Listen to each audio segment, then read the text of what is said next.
कार्यक्रम में उपस्थित राजस्थान के कैबिनेट मंत्री और सादगी और सरलता के पर्याय आदरणीय श्री जोराराम जी, मंच पर उपस्थित भारतीय जनता पार्टी के दोनों जिलों के कैप्टन प्रदेश मंत्री भाई अनंतराम जी, मंच पर उपस्थित भाजपा को अपनी मेहनत और अपने समर्पण से सींचने वाले सभी देवतुल्य पदाधिकारीगण, जिले के प्रभारी आदरणीय शंकर सिंह जी, वरिष्ठ सभी विधायकगण और कार्यकर्ता बंधुओं, 2014 से पहले इस देश में किसी को मालूम नहीं था कि मेरे वोट की ताकत क्या होती है। 2014 से पहले इस देश में किसी को मालूम नहीं था कि भारत का सम्मान क्या होता है। 2014 से पहले इस देश में किसी को पता नहीं था कि धारा 370 भी हट सकती है। 2014 से पहले किसी को पता नहीं था कि 3 तलाक कानून कैसे खत्म हो सकता है। 2014 से पहले आप और हम जानते नहीं थे कि भारत के प्रधानमंत्री का स्वाभिमान क्या होता है। 2014 से पहले लोगों को लगता था कि लोकतंत्र की ताकत क्या होती है। लेकिन 2014 के चुनाव में जब आप सबकी ताकत लगी और हमारे एक वोट की ताकत से देश में भाजपा की सरकार बनी, देश का प्रधानमंत्री जब पहली बार संसद में गए और संसद की सीढ़ियों को चूमा, तो मेरे और आपके जैसे लाखों कार्यकर्ताओं का स्वाभिमान जाग उठा कि हजारों वर्षों के बाद भारत का स्वाभिमान जाग उठा है, देश का सम्मान जाग उठा है। और ये हम नहीं कह रहे, दुनिया के सबसे बड़े अखबार ने 2014 के चुनाव के बाद ये लिखा कि भारत में पहली बार भारतीयों की सरकार बनी है। इसलिए 2014 के चुनाव में इस देश में नए भारत का उदय हुआ। 2014 के चुनाव के बाद नरेंद्र मोदी जी के नेतृत्व में भारतीय जनता पार्टी की सरकार ने देश और दुनिया में भारत के स्वाभिमान को जिंदा किया।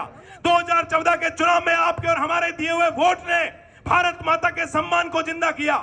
इसलिए आप सब कार्यकर्ता बंधुओं से आह्वान करता हूं, हम सब लोग जिस पार्टी में काम करते हैं, लोग ये कहते थे कि धारा 370 हटाई गई तो देश में कोई तिरंगा उठाने वाला नहीं मिलेगा।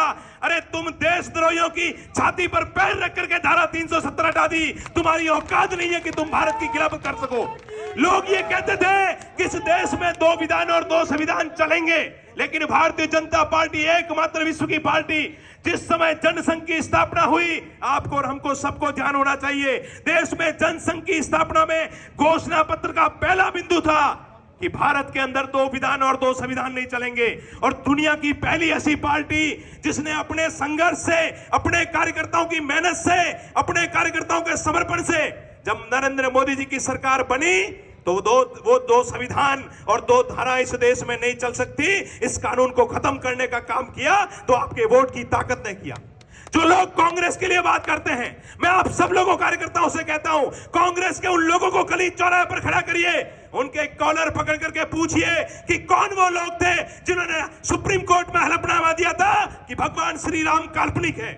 उन कांग्रेस के लोगों से पूछिए कि कौन वो लोग थे जिन्होंने आतंकवादियों के लिए रात को 3:30 बजे कोर्ट खुलवाया था।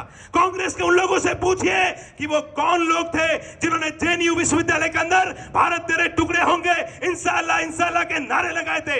कांग्रेस के लोगों से पूछिए कि वो कौन लोग थे जिन्होंने ये कहा कि भारत में धारा 370 खत्म की तो खून की नदियां बह जाएगी। उन कांग्रेस के लोगों से पूछो कि अगर तुम्हारा स्वाभिमान जिंदा है, अगर तुम्हारा जमीर जिंदा है, तो देश के सम्मान से बढ़कर के कुछ नहीं हो सकता। मुझे कुछ मिले या नहीं मिले, पार्टी के कार्यकर्ता को कुछ मिले या नहीं मिले, मुझे कोई सम्मान दे या नहीं दे, भारतीय जनता पार्टी की सरकार बनने के बाद मेरी कोई पीठ कैलाश भाई थपथपाए या नहीं थपथपाए, लेकिन घर में सोया हुआ जोगेंद्र भी उस समय गर्व महसूस करेगा जब भारतीय जनता पार्टी की सरकार में गली मौलों में भारत माता की जय जयकार और वंदे मातरम के नारे लगेंगे।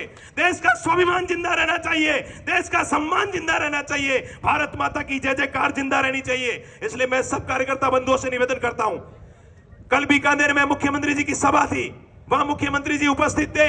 हमने कहा कि भारतीय जनता पार्टी कोई सामान्य पार्टी नहीं है। हमने कहा कि बीकानेर के अंदर अर्जुन राम जी चुनाव लड़ रहे हैं और अर्जुन न तो सदियों पूर्व कभी हारा था, न अर्जुन आज हारेगा, क्योंकि वो सत्य सनातन संस्कृति के साथ खड़ा है। और यहां बाड़मेर जैसलमेर की धरती पर एक कैलाश पर्वत है जो भारत की रक्षा करता है, और दूसरा हमारा कैलाश है जो बीजेपी जिंदाबाद और भारत माता की जय जयकार के साथ में कार्यकर्ताओं के सम्मान की रक्षा करता है। इसलिए भारतीय जनता पार्टी का एक एक कार्यकर्ता कैलाश मानसरोवर है, भारतीय जनता पार्टी का एक एक कार्यकर्ता कैलाश चौधरी है। हम सब लोग मिलकर के इस भाजपा को मजबूत करेंगे। मैं आप सब कार्यकर्ताओं से आह्वान करता हूं, हवाएं आएगी, हवाएं जाएगी। जो लोग वातावरण को देख करके अपनी बातों को मजबूत करने की बात करते हैं, उनको सीना ठोक करके कहता हूं, जो हिंदू धर्म का और हमारी संस्कृति का नहीं हो सकता, वो कभी हमारा नहीं हो सकता। ऐसे लोगों पर कभी विश्वास नहीं करना चाहिए, ऐसे दगाबाज लोगों के साथ कभी खड़ा नहीं होना चाहिए। इसलिए हमें केवल और केवल भारतीय जनता पार्टी को भारी बहुमत से जिताना है। आने वाली 26 तारीख को हम सब लोग बहुमत के साथ में अपने कमल के फूल को विजयी बनाएंगे। इतना आप सब कार्यकर्ताओं के श्री चरणों में आह्वान करते हुए अपनी बात को समाप्त करता हूं। जय हिंद, जय भारत।